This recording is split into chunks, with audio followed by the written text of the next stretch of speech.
Loans ఇచ్చే కంపెనీలు అంటే ఎక్కువ అన్ఆర్గనైజ్డ్ సెక్టార్లో కాల్ మనీ అని చెప్పేసి ఆ లోన్ యాప్స్ నుంచి విపరీతమైనటువంటి టార్చర్లు తట్టుకోలేక చాలా మంది ఆత్మహత్యలు చేసుకుంటారు. అండ్ మోర్ ఓవర్ కొంతమంది రౌడీలు నేర్చుకొని లోన్ రికవరీ ఏజెంట్లు వస్తారు. వాళ్ళు లోన్ తీసుకున్నప్పుడు ఏమో అమ్మాయితో ఫోన్ చేపిస్తాడు స్వీట్ వాయిస్, మీకు లోన్ రిక్వైర్మెంట్ ఉందా అని చెప్పేసి.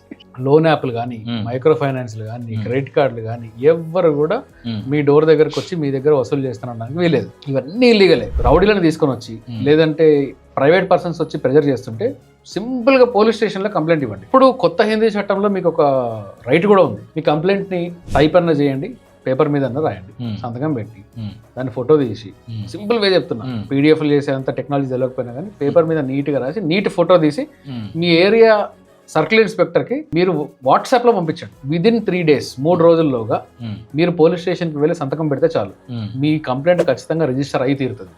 మీ కంప్లైంట్ మీద వాళ్ళు యాక్షన్ చేసి తీరాలి.